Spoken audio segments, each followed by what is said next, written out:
भारतामध्ये गोल्ड इन्व्हेस्टमेंटला एक safe investment म्हणून मानलं जातं, पण तुम्हाला माहिती आहे का 90% लोक चुकीच्या पद्धतीनं गोल्डमध्ये इन्व्हेस्टमेंट करतायत. तर या व्हिडिओमध्ये आपण जाणून घेऊया गोल्डमध्ये इन्व्हेस्टमेंट करण्याची योग्य स्ट्रॅटेजी कुठली आहे, कशा पद्धतीनं डीमॅट अकाउंटमधनं आपण घरी बसल्या गोल्ड बाय करू शकतो. तर व्हिडिओची सुरुवात करूया.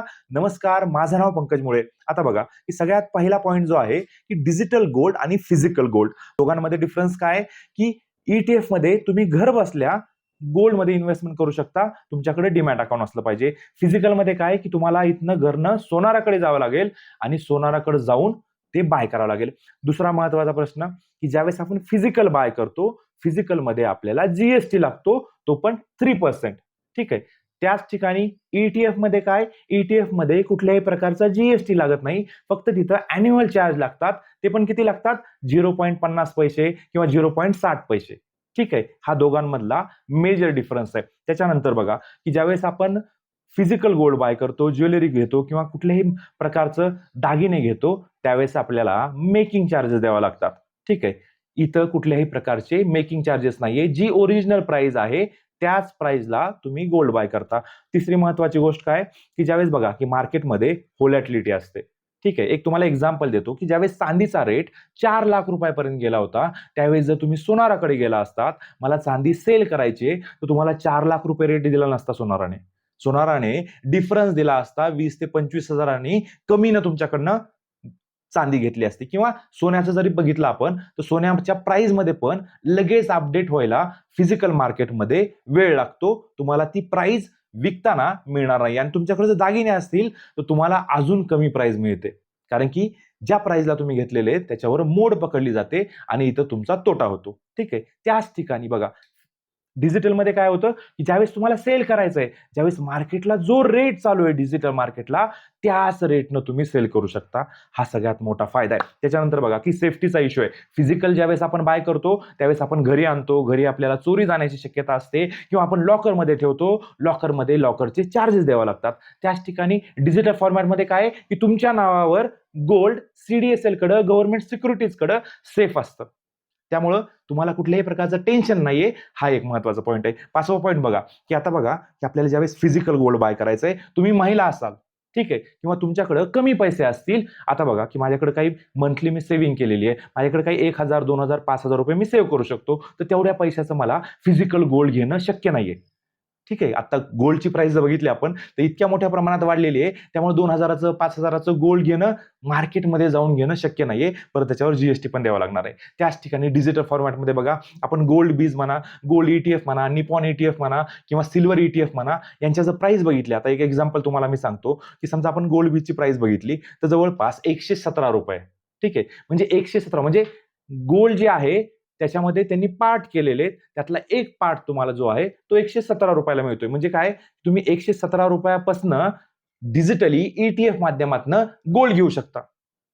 ठीक आहे. त्यानंतर सिल्वर जर तुम्हाला बाय करायचं असेल तर सिल्वर पण तुम्हाला 200-250 रुपयामध्ये ETF माध्यमातून तुम्हाला सिल्वर बाय करता येतं. तर अशा पद्धतीनं या दोघांमधला प्राइसचा पण डिफरन्स आहे. स्मॉल अमाऊंटनी ज्या महिला आहेत, ज्यांच्याकडे ज्या हाऊस वाईफ आहेत, त्यांना हा सगळ्यात चांगला मुद्दा आहे की कमी प्राइसमध्ये त्या दररोज किंवा ज्या दिवशी डाऊन मार्केटमध्ये त्या दिवशी ते गोल्ड बाय करू शकतात. त्याच्यानंतर बघा की ओनरशिप कोणाची राहते. ठीक आहे. फिजिकल ज्यावेळेस घेता त्यावेळेस तुम्हाला त्या फिजिकल याच्यावर तुमचं कुठल्याही प्रकारचं नाव राहत नाहीये किंवा काहीच नाहीये. तुम्ही ते फक्त घेताय, तुमच्याकडे असेल तर तुमचं आहे. ठीक आहे. दुसऱ्याकडे असेल तर त्याचं आहे. त्या तसं नसतं. पण आता डिजिटलमध्ये काय की तुम्ही एकदा बाय केलं की तुमच्या नावावर CDSL कडे जमा होणार आहे. त्यामुळे त्याच्यावर तुमची टोटली जर हक्क बघायला गेलं तर तुमचा असणार आहे. सगळ्यात महत्वाची गोष्ट काय असते की ETF मध्ये काय होतं की मार्केटमध्ये ज्यावेळेस ग्लोबल मार्केटशी लिंक असतं गोल्ड आणि सिल्वरच्या प्राइस, ज्यावेळेस ग्लोबल मार्केटमध्ये काही मुवमेंट होते, काही सडनली काही न्यूज येते, त्यावेळेस ETF फॉर्मॅटमध्ये काय होतं की सडनली त्याची प्राइस वाढते. ठीक आहे. त्याच पद्धतीनं फिजिकल मार्केटमध्ये काय आहे की त्या संधीचा आपल्याला फायदा घेत नाही, इथं वेळ लागतो. ठीक आहे. हा दोघांमधला डिफरन्स आहे. त्याच्यानंतर बघा की आपण काय करू शकतो की आपल्याला ETF मार्केट कधी चालू होतं आणि कशा पद्धतीने करता येतं. आता बघा की फिजिकलमध्ये काय आहे की आपल्याला सोनाराकडे जावं लागतं. ठीक आहे. ETF मध्ये काय की तुम्ही फक्त डीमॅट अकाउंट ओपन केलं की तुम्हाला सकाळी 9:30 वाजल्यापासून म्हणजे 9 वाजून 15 मिनिटापासून ते 3:30 वाजेपर्यंत तुम्ही गोल्ड, सिल्वर ETF बाय करू शकता घर बसल्या. ठीक आहे. फिजिकल मार्केटमध्ये तुम्ही कधीही गोल्ड आणि सिल्वर बाय करू शकता. ठीक आहे. आता हा दोघांमधला डिफरन्स आहे. खूप साऱ्या जणांचा हा प्रश्न येईल, की येणाऱ्या काळामध्ये सर माझ्या इथं कार्यक्रम आहे, लग्न आहे, तर मला फिजिकलच बाय करायचं, तर मी कशा पद्धतीने करू? त्यांच्यासाठी सोपा ऑप्शन आहे. त्यांनी काय करायचंय आत्तापासूनच ETF मध्ये थोडी बाईंग करायला स्टार्ट करायचे. बघा आता याच्यामध्ये डिफरन्स काय असतो, की एकदाच तुम्ही ज्यावेळेस बाय करता, समजा ₹1,50,000 आहे. एकदाच तुम्ही समजा 2 लाखाचं, 5 लाख रुपयाचं गोल्ड जर घेतलं आणि त्याच्यानंतर गोल्डची किंमत जर सडनली खाली आली, तर तुमचं मोठं नुकसान होऊ शकतं. तर त्याच पद्धतीनं ज्यांना कार्यक्रमासाठी, लग्नासाठी फिजिकल घ्यायचंय, त्यांनी काय करायचंय आत्तापासूनच थोड्या अमाउंटनं गोल्ड ETF मध्ये इन्व्हेस्टमेंट स्टार्ट करायचे. म्हणजेच काय, की एकदाच बाय करायचं नाहीये. कारण आता सध्या मार्केटमध्ये व्होलॅटिलिटी आहे, ग्लोबल मार्केटमध्ये पॅनिक सिच्युएशन आहे. अशा वेळेस टप्प्याटप्प्याने थोडी अमाउंटनं इन्व्हेस्टमेंट करायची आहे. SIP तुम्हाला माहित असेल, सिस्टमॅटिक इन्व्हेस्टमेंट प्लॅन. तर ETF मध्ये पण आपण SIP लावू शकतो.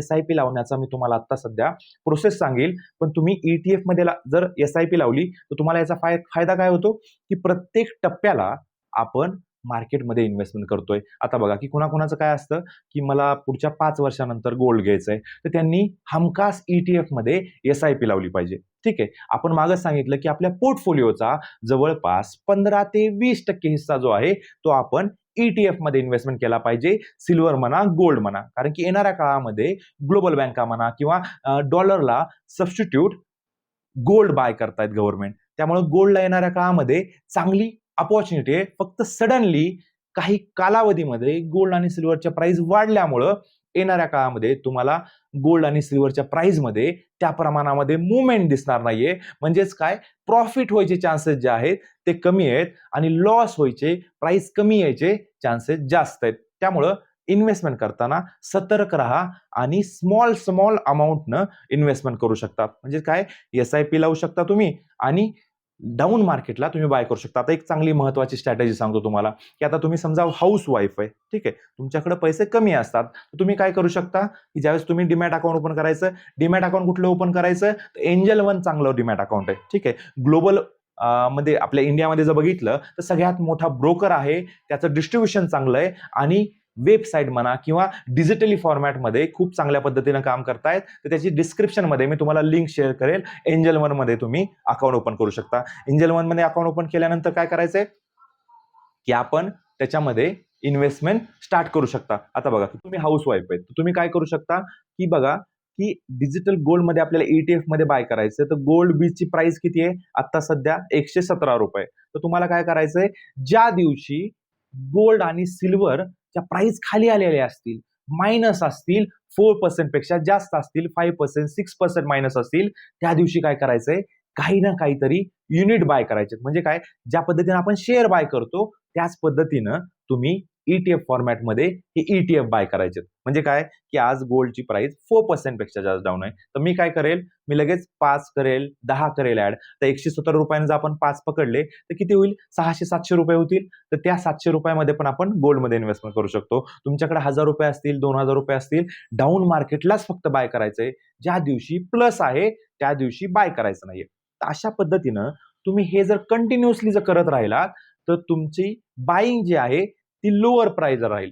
ठीक आहे. आणि त्याच्यामुळं तुमचं ॲव्हरेज आउट चांगलं होईल आणि तुम्हाला लाँग टर्ममध्ये प्रॉफिट होण्याचे चान्सेस जास्त होतील. आता आपण बघूया, की डीमॅट अकाउंट थ्रू कशा पद्धतीनं गोल्डमध्ये, सिल्वरमध्ये इन्व्हेस्टमेंट करायचे. ज्यावेळेस आपण एंजल वनचं अकाउंट ओपन करतो, त्यावेळेस आपल्याला होम स्क्रीन अशा पद्धतीनं दिसते. इथं निफ्टी दिसते, बँक निफ्टी दिसते, सेन्सेक्स दिसतं. तर आपल्याला काय करायचं आहे, वॉच लिस्टला क्लिक करायचं आहे आणि वॉच लिस्टमध्ये गोल्ड बीज आणि सिल्वर बीज ॲड करून घ्यायचं आहे. तर हे कशा पद्धतीने ॲड करायचं आहे, इथं बघा, आपल्याला इथं गोल्ड टाकायचं आहे, त्याच्यानंतर बीज टाकायचं आहे. ठीक आहे. गोल्ड बीज टाकल्यानंतर तुम्हाला लगेच इथं निपॉन इंडिया ETF गोल्ड बीज दिसेल. याला सिलेक्ट करायचं आहे. त्याच पद्धतीनं सिल्वरला सिलेक्ट करायचं आहे. तर इथं तुम्हाला वॉच लिस्टमध्ये या दोन्ही गोष्टी ॲड झालेल्या दिसतील. आता ज्या दिवशी मार्केट डाऊन आहे, जसं की आता सिल्वर बघा, इथं 4% पेक्षा जास्त डाऊन आहे. तर याला आपल्याला सिलेक्ट करायचं आहे, बायला क्लिक करायचं आहे.